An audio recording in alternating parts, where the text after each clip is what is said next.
मित्रांनो, नागपंचमी ही साजरी करण्याच्या मागे उद्देश काय आहे? तर सृष्टीचं संवर्धन पहिली गोष्ट. दुसरी गोष्ट म्हणजे विज्ञान आहे. आणि तिसरी गोष्ट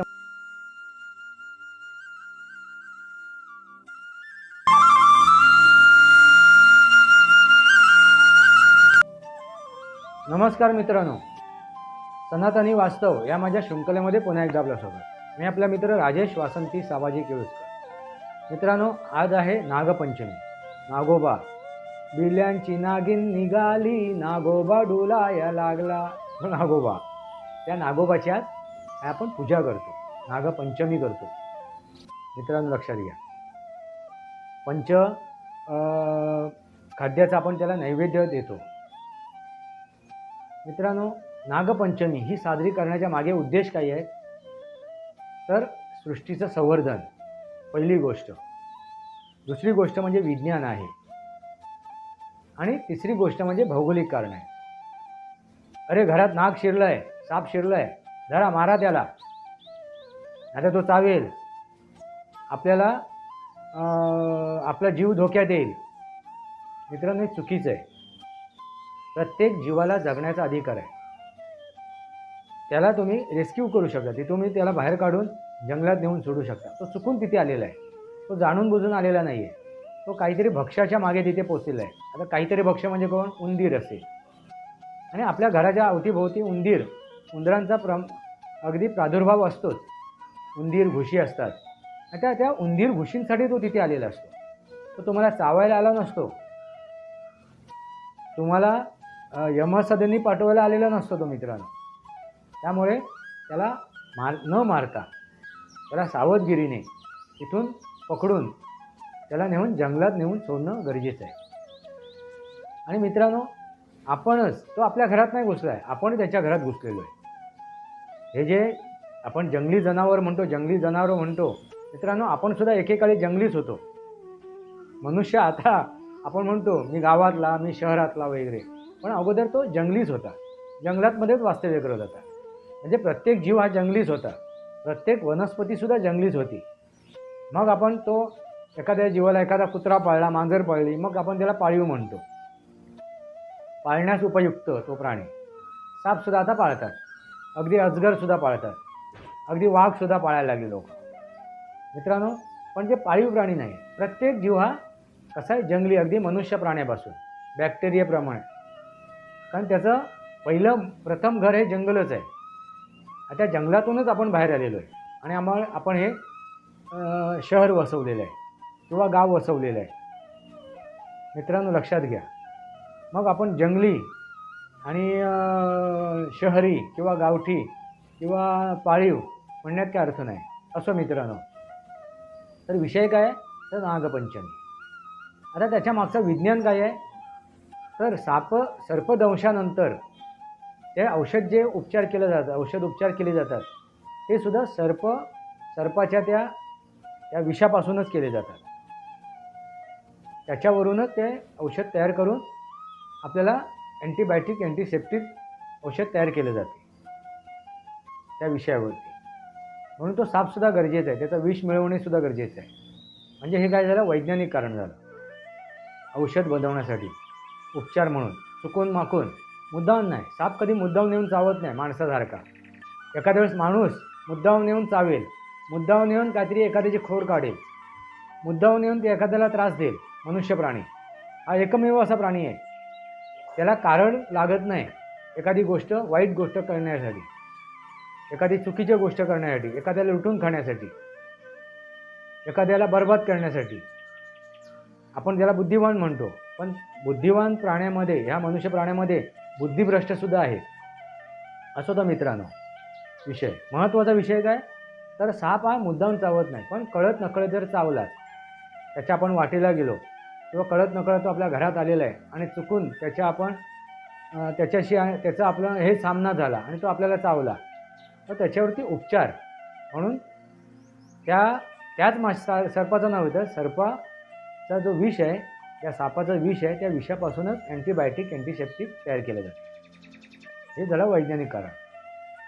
मित्रांनो, दुसरी गोष्ट म्हणजे शेतकऱ्याचा मित्र त्याला म्हटलं जातं. शेतकऱ्याचा मित्र. आता शेतकऱ्याचा मित्र का? कारण ह्या पावसाळ्यामध्ये, ह्या ऋतूमध्ये शेतकरी काय करतो? अन्नधान्य पिकवतो. आणि अन्नधान्याचं संरक्षण करण्यासाठी सापाची आवश्यकता आहे. मग तो नाग असो, सर्प, कुठल्याही जातीचा सर्प असो, मग तो विषारी असो किंवा बिनविषारी असो, तो गरजेचा आहे त्या शेतकऱ्यासाठी. कारण मित्रांनो, ह्या काळामध्ये अन्नधान्य जेव्हा आपण पिकवतो त्यावेळी ते खाण्यासाठी किंवा त्याचा नाश करण्यासाठी, त्याचा विध्वंस करण्यासाठी घुशी, उंदीर किंवा ह्यासारखे जे छोटे मोठे प्राणी आहेत, जे ह्या अन्नधान्यावरती आपला जीविका ते जगतात, असे जे प्राणी आहेत ते प्राण्यांचा प्रादुर्भाव वाढतो. मग त्यांना नियंत्रण आणण्यासाठी, त्यांच्यावरती नियंत्रण मिळवण्यासाठी सापाची आवश्यकता आहे. मग आपोआप तो साप तिथे जर आला, त्या शेतात आला आणि त्यांनी जर ह्या उंदरांचा आणि फडशा पाडला, उंदरांचा, घुशींचा किंवा अन्य कुठल्या त्या प्रादुर्भाव करणाऱ्या छोट्या मोठ्या प्राण्यांचा, तर काय होणार? आपोआप संरक्षण होणार. त्या शेताचं आपोआप संरक्षण होतं, त्या अन्नधान्याचं आपोआप संरक्षण होणार. म्हणून सर्पाला शेतकऱ्याचा मित्र म्हटलेला आहे. मित्रांनो, लक्षात आलं का? भौगोलिक कारण, कारण ही भौगोलिक परिस्थिती निर्माण झालेली आहे. तिसरी गोष्ट म्हणजे काय? तर सृष्टीचं संवर्धन. आता सृष्टीचं संवर्धन कसं काय होईल? मित्रांनो, प्रत्येक जीव एकमेकावरती अवलंबून आहे. प्रत्येक जीव एकमेकांवरती अवलंबून आहे. एक सायकल आहे, एक चैन आहे, एक साखळी आहे. चक्र मित्रांनो, सुदर्शन चक्र जे श्रीकृष्णाच्या हातामध्ये आपण दाखवतो, दर्शवतो, ते सांकेतिक स्वरूप आहे मित्रांनो. सुदर्शन चक्र. सुदर्शन चक्र म्हणजे काय? तर श्रीकृष्णाला ही जेवढी चक्र आहेत, ऋतुचक्र आहेत, दिवस रात्र चक्र आहेत, हे प्राण्याचं जे चक्र आहे, म्हणजे उंदरावरती साप जगतो, सापावरती तो गरुड जगतो, हे जे चक्र आहे प्राण्यांचं चक्र किंवा इतर जी चक्र आहेत, ही जी सायकल आहे, ही जी साखळी आहे, या म्हणजे वैज्ञानिक साखळी असो, वैज्ञानिक चैन असो किंवा भौगोलिक चैन असो, ही जी साखळी, ह्याला म्हणतो आपण चक्र. हे चक्र निरंतर चालायला हवं. जर ते व्यवस्थित चाललं गेलं, एखादी कडी जरी त्याच्यातली तुटली तरी त्या निसर्गाचा समतोल तुटू शकतो. अशा त्या चक्रांवरती त्याचा अभ्यास श्रीकृष्णाला होता, ते नियंत्रण होतं. तेच ते सुदर्शन चक्र असो मित्रांनो. त्याच्यावरती आपण व्हिडिओ बनवू वेगवेगळा. पण महत्त्वाचं काय? तर हे चक्र काय राहावं आणि त्या चक्रामधील प्रत्येक कडी अस्तित्वात राहावी, जिवंत राहावी, तिचं अस्तित्व असावं, हे गरजेचं आहे. जर एखादी कडी त्याच्यातून निघाली तर चैन तुटू शकते. मित्रांनो, लक्षात आलं का? तसंच आहे ते. ही चैन शाबूत राहायला हवी, ही निरंतर चिरंतर चालत राहायला पाहिजे. तरच काय होईल? ह्या सृष्टीचं संवर्धन होईल. आता रे घुशीच वाढल्या, उंदीरच वाढले तर काय होईल? मोठं नुकसान होईल. मग ते घुशी आपल्या अन्नधान्यापुरतीच मर्यादित राहणार नाही माणसांच्या, तर ते माणसांना चावून खातील सुद्धा. आणि अशा बऱ्याच घटना घडलेल्या आहेत. त्या घुशींचा प्रादुर्भाव वाढल्यानंतर, त्यांना अन्न मिळण्याचं झाल्यानंतर ते मनुष्य वस्तीत घुसून रात्री झोपेमध्ये मनुष्यांचे पायाचे लचकेसुद्धा तोडायला लागलेले आहेत. याला कारण काय आहे? तरी सृष्टीचं चक्र काय झालं? खंडित झालेलं आहे. कुठेतरी एक कडी तुटलेली आहे. म्हणजे सापांचं प्रमाण कमी झालेलं आहे, या सर्पांचं प्रमाण कमी झालं आहे, किंवा त्या घुशी, उंदरावरती जगणाऱ्या जनावरांचं, पक्ष्यांचं प्रमाण कमी झालेलं आहे. कावळासुद्धा मारतो, घारसुद्धा मारते, एखादा हे काय म्हणतात त्याला, वटवगळूसुद्धा मारते किंवा घुबडसुद्धा मारते यांना. म्हणजे प्रत्येक जीव हा या सृष्टीचं संवर्धन करतो त्याच्या अस्तित्वामुळे. पण माणसाने काय केलं आहे? बऱ्याच जीवांचा ऱ्हास केलेला आहे, नामशेष केलेला आहे बऱ्याच जीवांना, आपल्या मतलबासाठी, आपल्या स्वार्थासाठी किंवा भीतीपोटी किंवा अंधश्रद्धेपोटी. मित्रांनो लक्षात घ्या. आता हे रास कुठेतरी थांबायला हवं आणि हाच एक उद्देश आहे. आपण जे सण साजरे करतो ना मित्रांनो, कोणताही सण असो, सनातनी जो सण साजरा करतो त्याच्यामागे फक्त आणि फक्त विज्ञान आहे. फक्त आणि फक्त ते सृष्टीचं संवर्धन आहे. भौगोलिक कारणं आहेत, खगोलीय कारणं आहेत. मित्रांनो याच्यामागे विज्ञान आहे. तर का असावा, काय गरज आहे त्या सापाची, आपण का नागपंचमी करतो. आणि हा मित्रांनो एक महत्त्वाची गोष्ट, श्रावण महिनो येईल आता, उपवास करूक होयत, मांस मच्छी खाऊक नको, मांस मच्छीचा त्याग करूक होया. मित्रांनो ही गोष्ट जी म्हटली ना, ते देव कोपात, देव रागवात. मित्रांनो देव ही एक संकल्पना आहे, त्याला आपण आकार दिलेला आहे, मूर्त स्वरूप दिलेलं आहे आणि अमूर्त स्वरूपसुद्धा तिला दिलेलं आहे. पण देव हा काय आहे तर निसर्ग आहे, त्या सृष्टीचं संवर्धन आहे, पंचमहाभूत आहेत, हे खगोलशास्त्र आहे, म्हणजे शास्त्र विज्ञान हाच तो देव आहे. प्रत्येक जीवाचं अस्तित्व राहणं हाच तो देव आहे. मग मला सांगा, श्रावण महिन्यात मांस मच्छी का खाऊ नये, तर सूर्याची किरणं जमिनीपर्यंत पोचत नाही, त्यामुळे वातावरणामध्ये बॅक्टेरियाचं प्रमाण वाढते आणि बॅक्टेरिया मांस मच्छीवरती काय लागते, जलद प्रकारे क्रिया करू शकते आणि असं दूषित झालेलं अन्न जर आपण खाल्लं, त्याच्यावरती बॅक्टेरियांचा प्रादुर्भाव झाला आहे. तो बॅक्टेरिया आपल्या डोळ्यांनी दिसत नाही, तो विषाणू आपल्या डोळ्यांनी दिसत नाही, पण त्याचा प्रादुर्भाव झालेला आहे. असं जर दूषित अन्न जर आपण खाल्लं तर काय होईल, आपलं पोट बिघडेल, आपलं आरोग्य बिघडेल. म्हणजे आरोग्याची आपल्याला काळजी घ्यायची आहे. मित्रांनो लक्षात घ्या, महत्त्वाचं काय, आरोग्याची काळजी घ्यायची. ते पचायलाही जड असते, मांस मच्छी पचायलाही जड असते, म्हणजे आपल्या पाचन संस्थेला सुद्धा आराम मिळणं गरजेचं असते. हे एक कारण झालं. दुसरं काय, ह्या काळामध्ये जे आपण काय म्हणतात त्याला, याचे प्राणी, हिंस्र प्राणी नव्हे, शाकाहारी प्राणी पक्षी, हे काय, यांचं काय होते, ह्या काळामध्ये ह्या ऋतूमध्ये हे होत असते, प्रजनन होत असते, प्रजनन अवस्था असते. आणि मासे सुद्धा प्रजनन अवस्थामध्ये कुठे येतात ते, तर नदीकडे येतात, समुद्राच्या किनारी येतात. म्हणून तुम्हाला बघा, पावसाळ्यात नदीच्या प्रवाहात किंवा समुद्राच्या किनारी गाभोळी असलेली, म्हणजे पोटात अंडी असलेला मासा तुम्हाला सापडेल जास्त प्रमाणात. मित्रांनो मग प्रजनन अवस्थेमध्ये तो मासा ज्यावेळी किनाऱ्याला येतो, त्याला ते अंडी घालवायचे आणि पुनर्जन्माला आणायचं असते. नवीन जीव जन्माला येत असते, त्याचा पुनर्जन्म होत असतो, नवीन जन्म घेत असतो.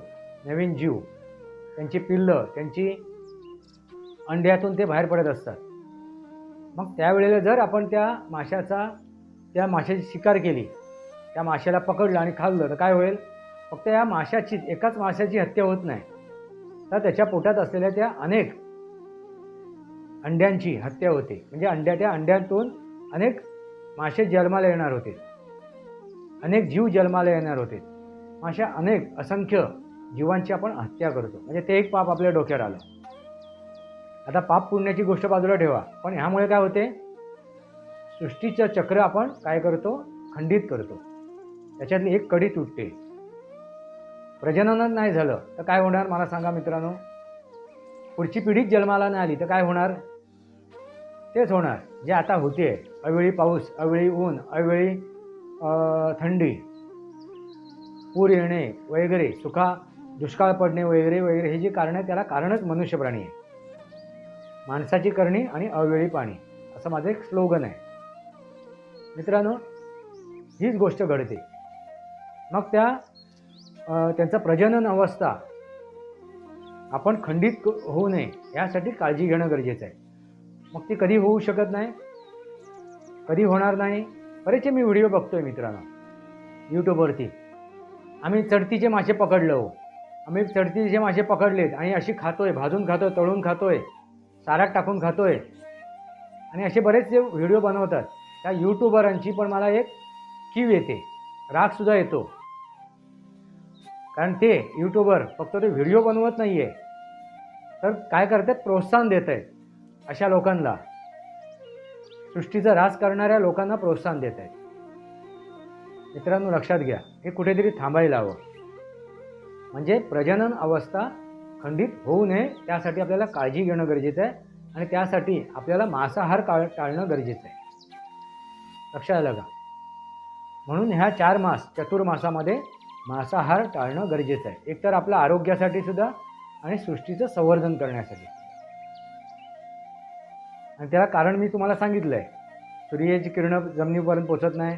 दुसरं त्याच्यावरती बॅक्टेरियाचा प्रादुर्भाव होतो आणि ते अन्न खाल्लं तर आपलं आरोग्य बिघडते.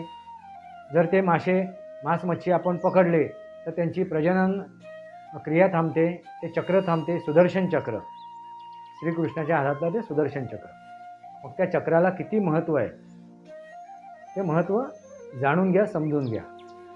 मित्रांनो लक्षात आलं असेल, श्रावण महिना आपण का पाळावा किंवा ह्या चतुर्मास, हे 4 मास, हे 4 महिने आपण का पाळावे? जून, जुलै, ऑगस्ट, सप्टेंबर का आपण मांस मच्छी वर्ज्य करावी?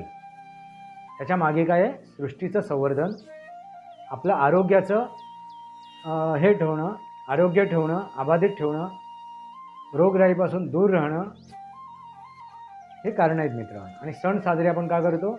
तर ह्याच कारणासाठी. नागपंचमीचा तुम्हाला मागचा उद्देश तुमच्या लक्षात आलाच असेल. यापुढे कोणतेही सण तुम्ही साजरे कराल त्यावेळी वैज्ञानिक कारण, भौगोलिक कारण, खगोलीय कारण, शास्त्रीय कारण आणि सृष्टीचं संवर्धन हे डोळ्यासमोर ठेवा. म्हणून आपण प्रत्येक ऋतूमध्ये आहार विहारामध्ये बदल आणतो. कारण का? ही सर्व कारणं आहेत. सनातनी वास्तव या माझ्या शृंखलेला सबस्क्राईब करा, बेल आयकॉन दाबा. माझे विचार पडत असतील लाईक करा, आपले विचार कमेंट बॉक्समध्ये. तुर्तास इतकंच. भारत माता की जय, वंदे मातरम. जय भारत, जय महाराष्ट्र, जय सनातन.